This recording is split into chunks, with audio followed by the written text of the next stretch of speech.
Katakan amin. Amin. Kita mulai membaca firman Tuhan ini secara bersama-sama dalam hitungan yang ketiga.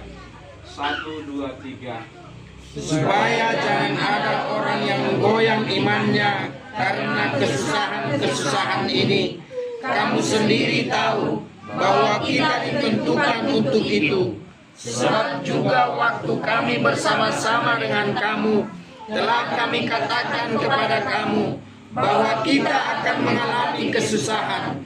Dan hal itu seperti kamu tahu telah terjadi. Itulah sebabnya maka aku, karena tidak dapat tahan lagi, telah mengirim dia supaya aku tahu tentang imanmu. Karena aku khawatir kalau kamu telah dicobai oleh si penggoda, dan kalau usaha kami menjadi sia-sia. Puji Tuhan. Haleluya. Menjadi duduk firman Tuhan ini adalah tetap teguh berdiri di dalam Tuhan. Firman Tuhan ini yang disampaikan oleh Paulus dengan anaknya Timoteus, bahwa mereka akan berpisah, yaitu orang-orang di Tesalonika akan Paulus tinggalkan, dan dia mengutus anaknya Timoteus untuk senantiasa menjadi bahagian mereka di sana, seperti kita bersama dengan Bapak Pendeta kita, Gembala Sidang kita, bahwa Timoteus di sana menjadi seorang diaken atau hamba Tuhan yang dipercayakan Paulus untuk tetap memimpin, membawa mereka kepada Kristus, supaya mereka semua dapat menerima ajaran-ajaran itu dengan hati yang penuh dengan pengharapan, walaupun apa yang terjadi di sana. Di sini dikatakan supaya jangan ada yang goyang. Nah, tentu sekali ibarat sebuah gigi, kalau sudah goyang berarti sudah mulai bergeser, tidak lagi tetap di dalam landasannya, bergeser di dalam iman, goyang di dalam iman, sehingga boleh dikatakan bahwa mereka itu akan meninggalkan Tuhan. Mereka itu akan gugur di dalam sebuah kekristenan mereka.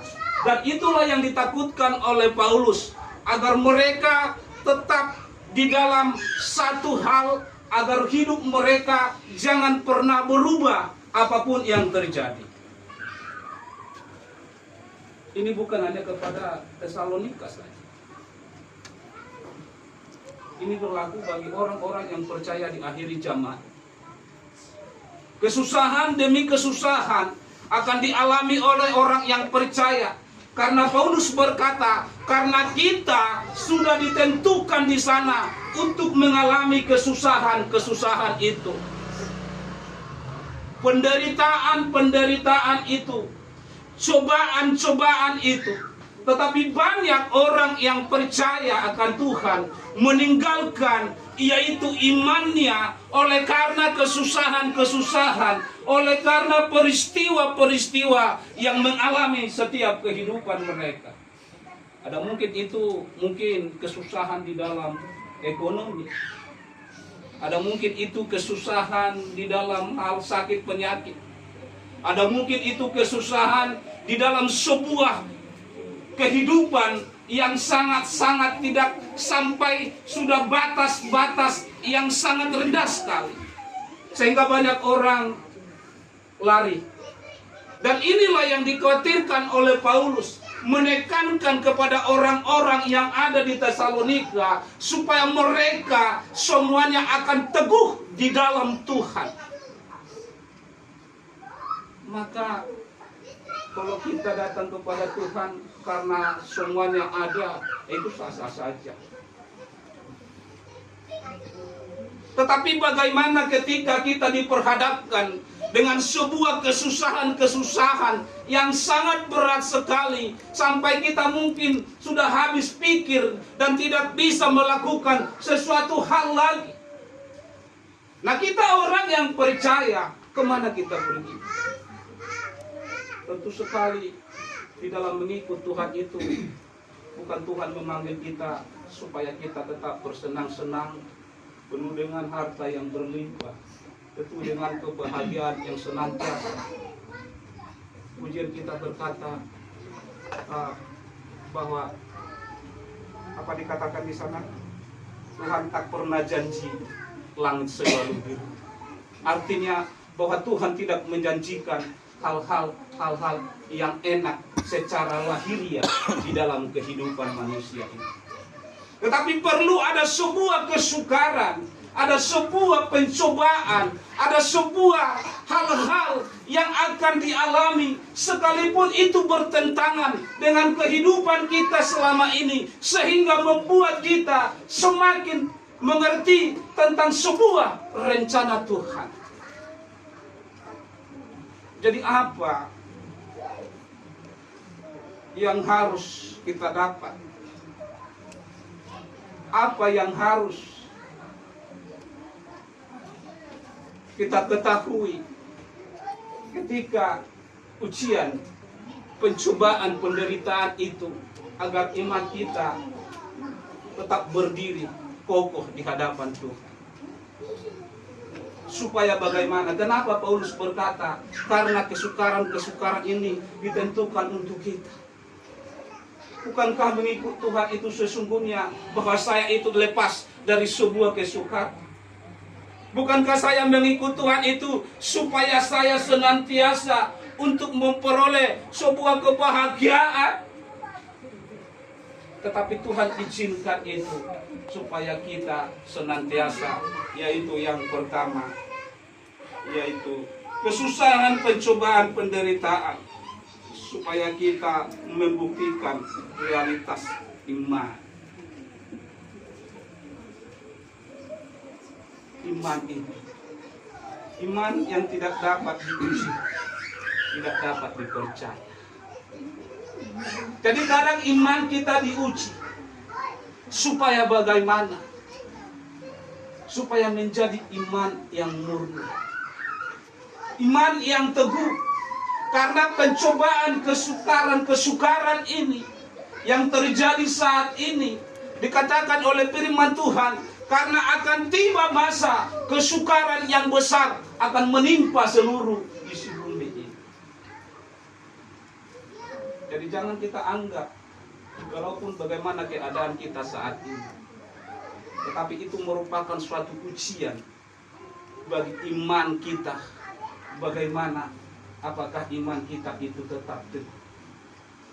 Apakah iman kita itu senantiasa menjadi iman yang kokoh? Iman yang senantiasa sudah bertumbuh dewasa di dalam Tuhan.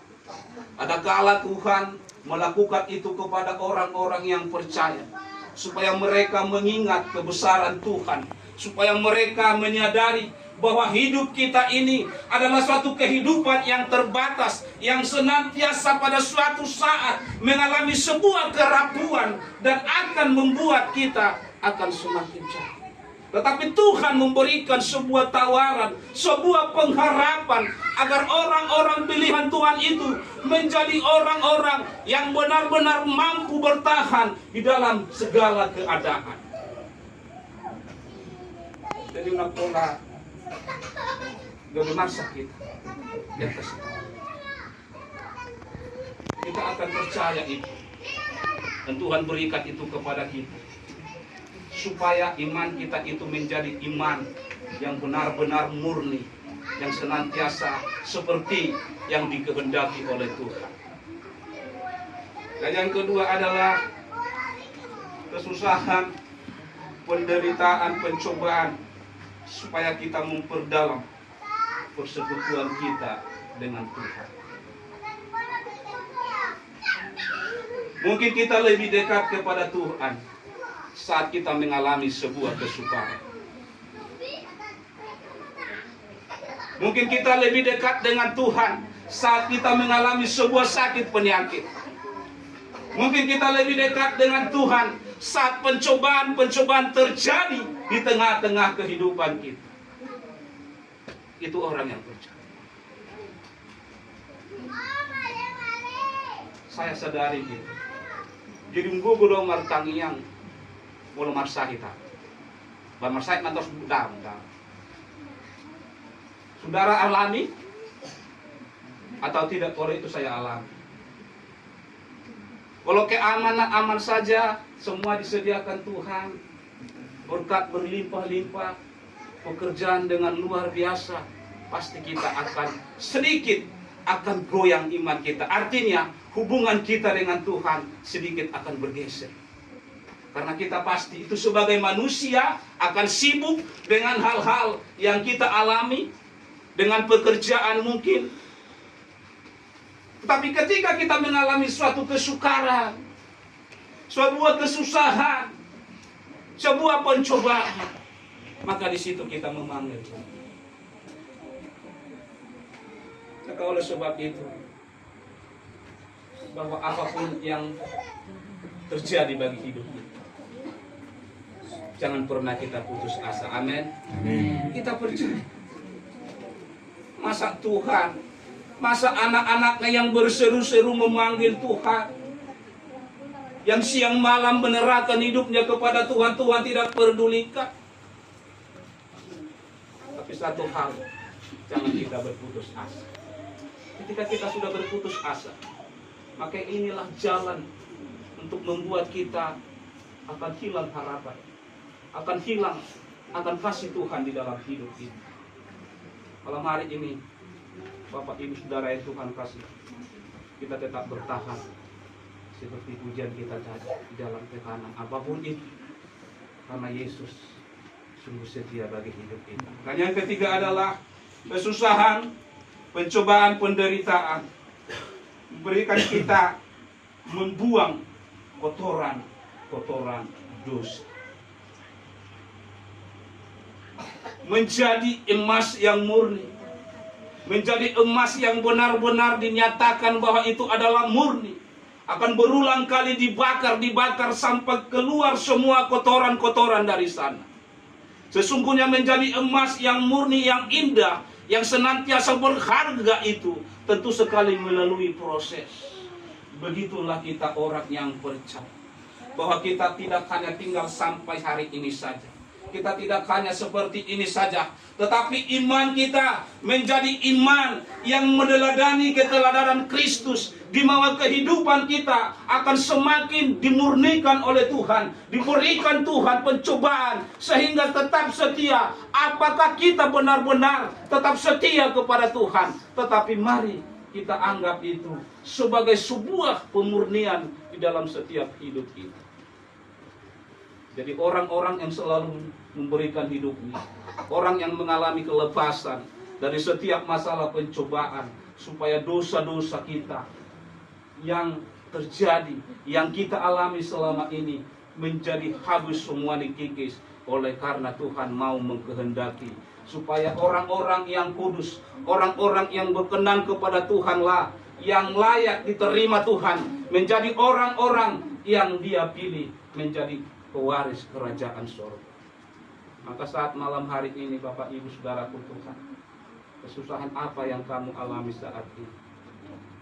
Penderitaan apa yang kamu alami saat ini? Persoalan apa yang kita alami saat ini? Jangan pernah putus asa, tetapi anggaplah itu sebagai sebuah pengajaran Tuhan yang Tuhan nyatakan bagi hidup kita. Karena Tuhan mau menjadikan kita menjadi umat pilihan Tuhan yang benar-benar murni, yang sesuai dengan yang Tuhan kehendaki. Di mulut tupe katakan nama boras, percaya katakan kepada Tuhan. Tuhan mau menyatakan air mata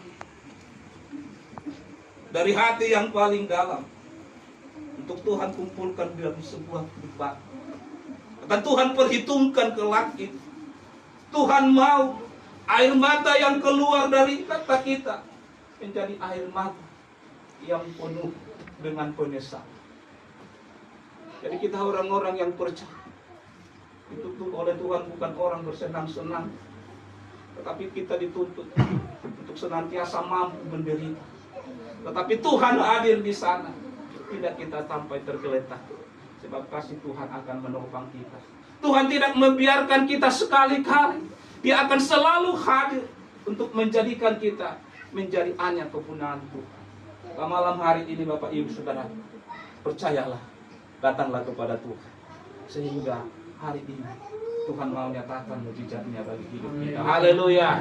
Hari ini kita mau datang kepada Tuhan.